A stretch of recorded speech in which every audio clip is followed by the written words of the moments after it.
Hello bachcho, let's see the question. In figure, E1 is equals to 8 volt, E2 is equals to 12 volt, R1 equals to 100 ohm, R2 is equals to 200 ohm and R3 is equals to 300 ohm. तो आपको यहाँ सब कुछ given है. Okay. One point of the circuit is grounded, V equals to 0. इसका potential कितना है? 0 है. वो तो क्वेश्चन क्या है? What are the question A, size, B, direction up or down of the current through resistance 1, C, size, D, and direction left or right of the current through resistance 2, E, size, F, direction of the current through resistor R3, G, what is the electric potential at point A. Point A पर क्या बताना है आपको? Electric potential. Let's see the key concept of this question.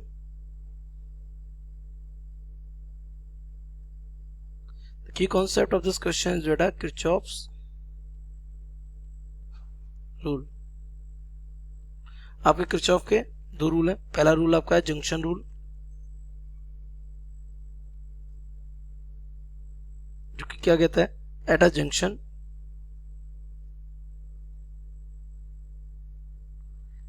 क्या होता है? जैसे ये वाला पॉइंट बेटा क्या है? जंक्शन हो गया, जहां पे दो से ज्यादा वायर आगे कनेक्ट होते हैं. एट अ जंक्शन क्या होता है? The sum of current will be equals to 0. That means वहां पे आने वाला टोटल करंट क्या होगा? 0 के इक्वल होगा. तो आने वाला पॉजिटिव और जाने वाला कैसे लिया जाता है? नेगेटिव. तो ये पॉइंट बना हमारा. और दूसरा हमारा है लूप रूल, और इसका दूसरा नाम क्या है? Voltage rule. इसके अकॉर्डिंग क्या होता है? इन अ लूप क्या होगा? Sigma of all the potential differences will be 0. किसी भी क्लोज्ड लूप के अंदर टोटल पोटेंशियल डिफरेंस कितना होता है? 0 होता है. हम कुछ कन्वेंशंस यूज करते हैं. कन्वेंशंस क्या है हमारे?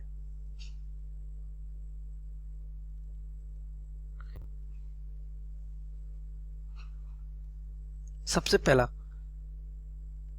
आप किसके लिए? सेल्स के लिए. तो सेल्स के लिए कन्वेंशंस क्या है? EMF is taken positive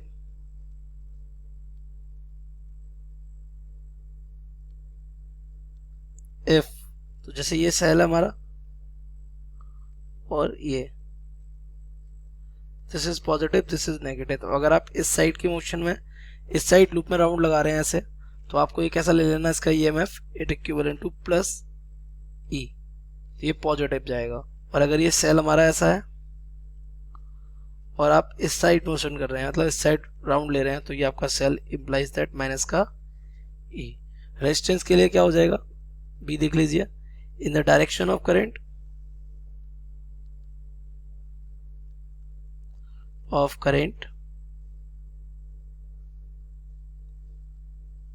potential drop is taken negative and vice versa. Direction में नेगेटिव ले लेंगे और अपोजिट डायरेक्शन में कैसा ले लेंगे? पॉजिटिव. तो लेट्स सॉल्व द क्वेश्चन. तो सपोज किया हमने यहाँ से कि ये हमारा पहला सेल E1 है, ये हमारा दूसरा सेल E2 है. इनकी वैल्यूज हमें गिवन है. तो यहाँ से करंट हमारा चल रहा है, क्योंकि ये R2 में जा रहा है तो लेट इट बी I2. यहाँ से भी करंट चलेगा हमारा, क्योंकि R3 में जा रहा है तो इसको क्या मान लिया? I3. और ये दोनों मिलकर यहाँ पे कितना करंट भेज रहे हैं? I1. तो R1 R2 I3 तो है. ओके. तो at A applying junction rule. कौन सा रूल? तो एक जंक्शन पे आने वाला टोटल करंट कितना होने वाला है? 0. तो जंक्शन पे कितना आ रहा है? I2 आ रहा है, I3 आ रहा है, और जा कौन रहा है? I1. तो minus I1 is will be equal to 0. तो यहाँ से हमारा I1 किसके इक्वल हो जाएगा? I2 प्लस I3 के. तो इसको इक्वेशन फर्स्ट डाल देते हैं. दूसरा हम इसमें एक राउंड लेते हैं, ये इस तरीके से, ये क्लॉकवाइज. तो इन इसको नाम दे देते हैं. तो ये मान लिया ये B हो गया, ये C हो गया, ये D हो गया, ये E हो गया, ये F हो गया. तो in loop A B C D A applying KVL.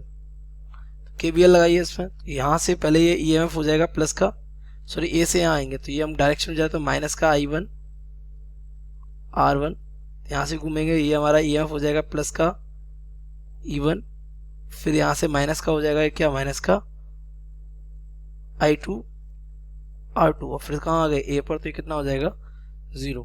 तो यहाँ से अगर हम R1 R2 की वैल्यू पुट करेंगे तो R1 हमें कितना गिवन है, R1 इज 100, R2 इज 200, तो यहाँ से माइनस का I1 और ये हो जाएगा 100, ये प्लस का E1 कितना गिवन है हमारा, E1 इज 8 वोल्ट, तो यहाँ हम 8 रख देते हैं, माइनस का I2 और ये R2 हो जाएगा 200 इक्वल्स टू 0। तो इस दोनों को हम इधर भेज देते हैं, तो this becomes 100 I1 plus 200 I2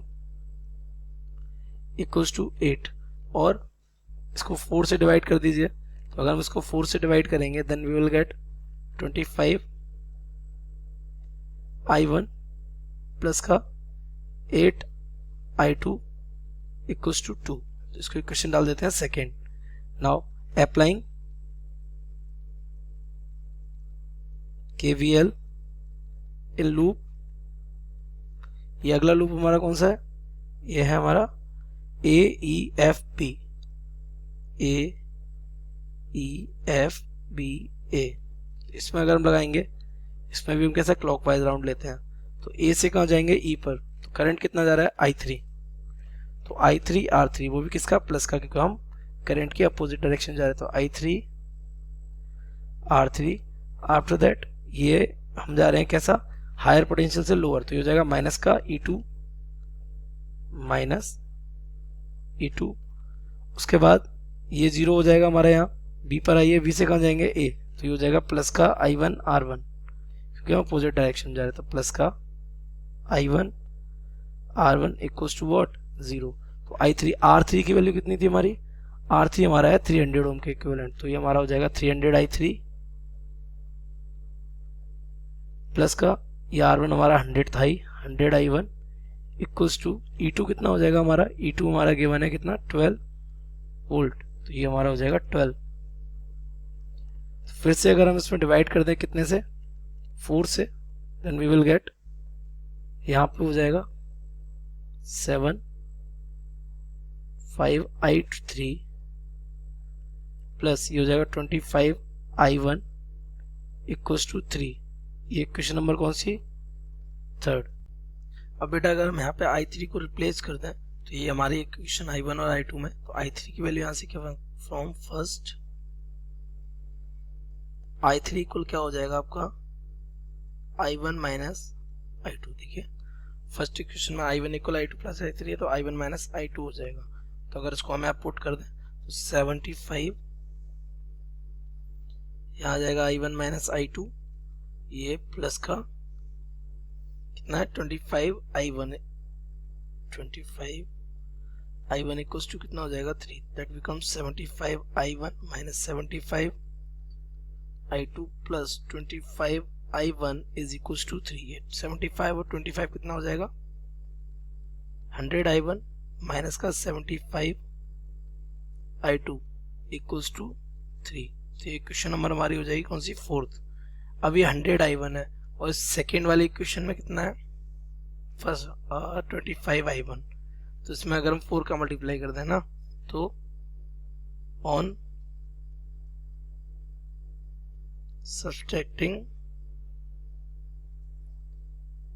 equation 4 into second, तो यहां से 100 I1 minus 75 I2 equal to कितना है 3, और ये सेकेंड इक्वेशन कितने का मल्टीप्लाई करना है 4 का, तो ये हमारा हो जाएगा 100 I1 प्लस का ये इसमें कितने 4 8 जा 32, तो 32 I2 और इक्वल्स टू 4 का मल्टीप्लाई इसमें 4 टू जा 8 हो जाएगा, ये 8। ये अब इसको क्या कर देना, माइनस करना है, तो ये माइनस और ये भी क्या हो जाएगा माइनस, तो ये कैंसिल हो जाएगा, ये माइनस माइनस हो जाएगा प्लस, ये 72 और 7 हो जाएगा, ये 7 और ये 1 0, यहाँ आ जाएगा I2 इज इक्वल टू, ये 8 में से 3 जाएगा, कितना बचेगा माइनस का 5, और यहाँ भी किसका बच रहा है माइनस का, तो माइनस माइनस हो जाएगा प्लस, तो यहाँ से हमारा I2 आ जाएगा 5/107। तो अगर इसका डिवाइड किया जाए तो you will gate 0.0467 of ampere. तो ये आपका आ गया I2। तो अगर इस I2 की वैल्यू कहाँ इस इक्वेशन सेकेंड में पुट कर दी जाए तो आपको किसकी वैल्यू मिल जाएगी I1 की। तो 25 पुटिंग इन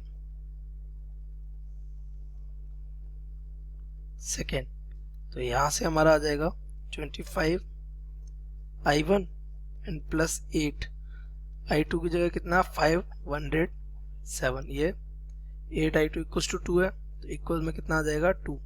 तो यहाँ से 25 I1 इक्वल टू 2 माइनस ये हो जाएगा 40 अपॉन ये 8 5 सा 40 107। तो यहाँ से 107 आ जाएगा LCM, यहाँ से डबल हो जाएगा, इसका कितना हो जाएगा 214 माइनस का 40, ये 25 I1। तो ये 214 में से अगर 40 जाएगा कितना बच जाएगा 25 I1 is equal to 174 divided by 107। तो अगर इसका डिवाइड किया जाए then you will get 45 I1 is equal to 1.626। तो यहाँ से I1 हमारा आ जाएगा 1.626 डिवाइडेड बाई 25। तो on dividing you will get the value of I1 as 0.0650 ampere. तो ये आ गया आपका कौन I1। तो ये I1 I2 आपका आ गया। तो फ्रॉम फर्स्ट आपको वहां से I3 कितना मिल जाएगा, I3 will become equal to I1 minus I2। देखिए ये आपकी इक्वेशन फर्स्ट है, यहाँ से I3 निकालेंगे I1 माइनस क्या आ जाएगा I2। तो I1 माइनस I2 में I1 की वैल्यू अगर रखी जाए I3 will become equal to I1 आपके सामने 0.0650, तो ये आ जाएगा 0.0650 माइनस I2 कितना कैलकुलेट किया था हमने, I2 हमारा 0.0467, दिस बिकम्स 0.0467। तो यहाँ पे अगर उनको माइनस करेंगे then we will get 0.0183 of ampere. तो ये हमारा I1 I2 और I3 आ गया। नाउ आपको चाहिए क्या आंसर्स। तो पहले मैं आपको ऑप्शन ए में पूछ रहा है क्या साइज ऑफ करंट थ्रू किसके R1। तो R1 से हमारा करंट कितना जा रहा है, R1 से करंट जा रहा है I1। तो साइज ऑफ किसका पूछ रही है आपसे I1 का। तो साइज ऑफ I1 आपको दिख रहा है, अभी भी आपने कैलकुलेट किया कितना आ गया आपका 0.0650 एम्पियर। तो 0.0650 एम्पियर ये किससे जा रहा है थ्रू R1। बी क्या पूछा है डायरेक्शन। तो I1 की वैल्यू कैसी आई थी बेटा पॉजिटिव है, ये पॉजिटिव यानी हमारी डायरेक्शन कंसीडर्ड कैसी थी करेक्ट। तो ये कहाँ जा रहा है डाउनवर्ड। तो इसका आंसर हो जाएगा किधर गोइंग डाउनवर्ड, क्योंकि वो आपसे क्वेश्चन में कह रहा है कि अप और डाउन, तो किधर जा रहा है down. Now come to the B C question. C क्या है size and direction of resistance R2। तो रेजिस्टेंस R2 में कौन सा करंट माना था I2 माना था। तो यहाँ से हमारा सी वाले क्वेश्चन का आंसर चला जाएगा साइज ऑफ I2। तो I2 हमारा कितना कैलकुलेट हुआ था 0.0467, तो 0.7 of ampere. Next TU question क्या था डायरेक्शन ऑफ I2। तो डायरेक्शन ऑफ I2 हमने कैसी मानी थी, इसमें क्या पूछ रहा है डी में डायरेक्शन लेफ्ट और राइट। तो R2 में लेफ्ट जा रहा है या राइट जा रहा है। तो देखिए हमारे केस में ये किधर जा रहा है राइट जा रहा है। I2 हमारा पॉजिटिव ही आया तो किधर जाएगा राइट। इसका आंसर हो जाएगा going right. Now E size of I3, क्योंकि वो R3 से पूछ रहा है आपका करंट की वैल्यू। करंट की वैल्यू किससे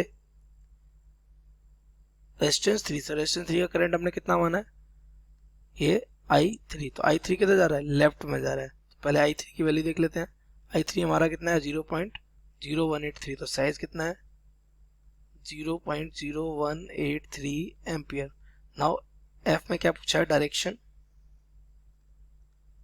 डायरेक्शन आपको कैसी दिख रही थी, डायरेक्शन इसमें कैसी थी, ये जा रहा है इधर से I3, इधर से ये भी I3, तो ये जाएगा लेफ्ट में, और आपसे वही पूछ रहा है राइट और लेफ्ट, तो ये जाएगा आपका लेफ्ट सिंपली। और नेक्स्ट लास्ट क्वेश्चन आपसे क्या पूछा है sir, what is the electric potential at point A. तो आपको दिख रहा है यहाँ पे अर्थिंग है, तो अगर मैं ए को यहाँ पे ड्रॉ करूँ तो ए कुछ ऐसा है, पॉइंट ए यहाँ है, ये यहाँ पे बन रहा है R1, और यहाँ पे हमने क्या कर दी इसको अर्थिंग, वो एक ही जगह है, यहाँ का पोटेंशियल कैसा है 0, तो इन दोनों का जो भी पोटेंशियल डिफरेंस होगा वो ए का क्या हो जाएगा, पोटेंशियल हो जाएगा। सो EF ये हो जाएगा हमारा जी क्वेश्चन, पोटेंशियल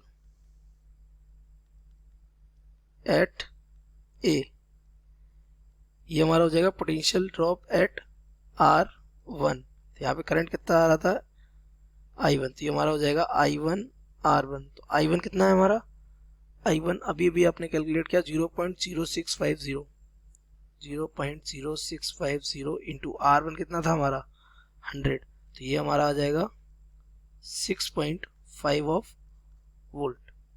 क्या आ गया ये, potential of A, that means V of A. I hope you have understood it well. Best of luck.